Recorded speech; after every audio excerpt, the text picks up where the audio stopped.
Rising temperatures could be linked to an increase in diabetes cases.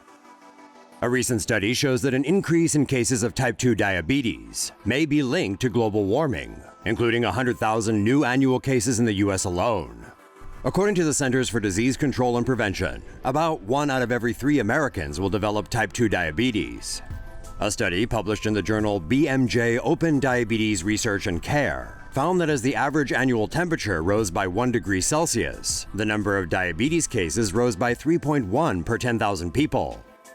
Researchers suspect the rise could be due to the inactivity of brown adipose tissue, a natural body fat that produces heat from burning the fat stored in organs to keep the body warm when temperatures drop.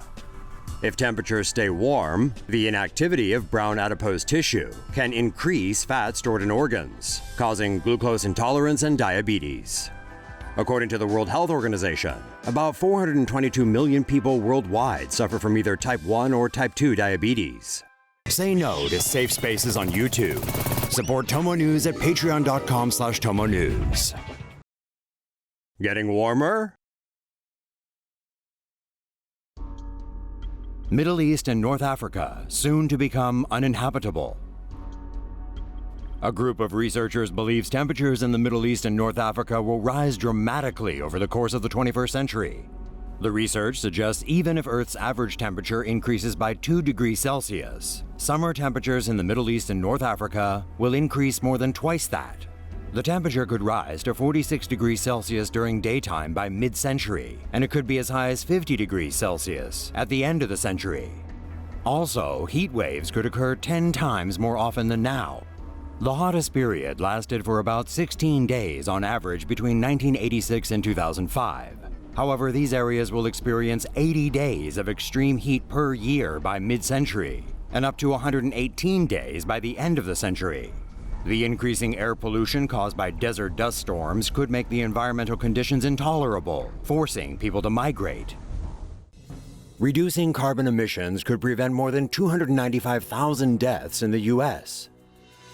The gradual effects of global warming have mostly failed to motivate many into making life-altering changes in the here and now. But what if we told you there's evidence that acting now might eliminate some pretty dire short-term consequences of climate change?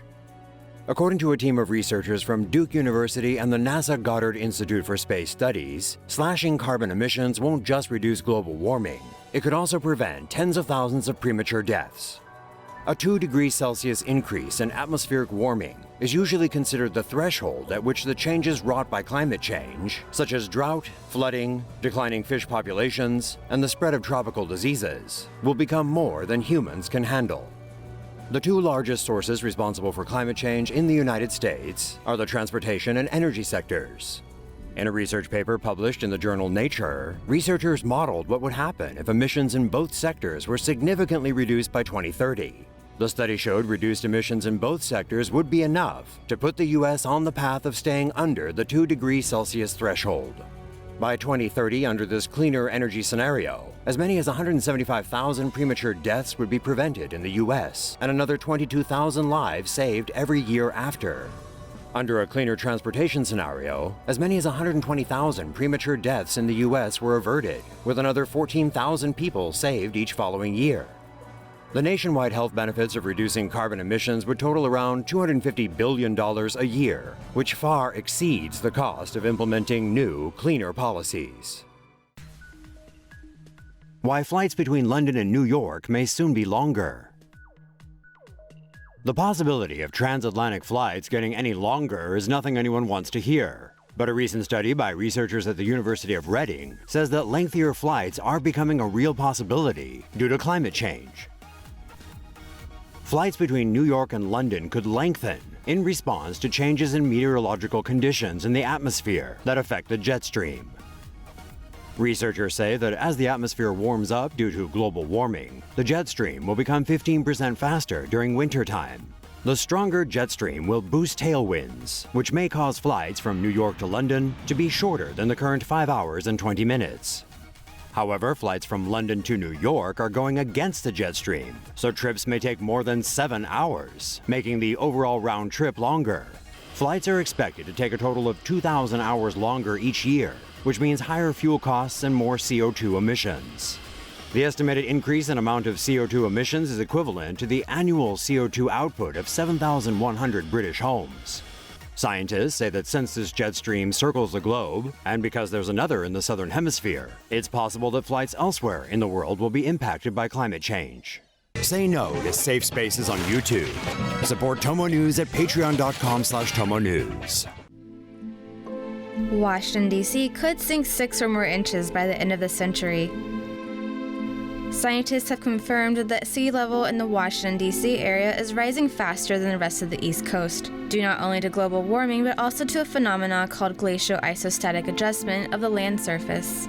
Global warming is melting glaciers, which alone is likely to cause average global sea levels to rise anywhere from 1 to 2.5 feet by 2100. Climate change, however, is also causing thermal expansion, which also results in sea level rise. A team of researchers drilled 70 boreholes, many over 100 feet deep into the ground around Chesapeake Bay, and were able to paint an expansive portrait covering millions of years of the body of water across time and space. The researchers discovered that the Washington, D.C. area's sinking also has the last ice age to blame, as the glacier covering the area at the time was heavy, causing the ground to sink beneath its weight. This resulted in the area bordering the ice to bulge upward and caused the D.C. area to sink, adding an additional half-foot to the region's rise in sea level by the end of the century. Scientists do not expect this process to stop anytime soon, as they say it will continue for tens of thousands of years.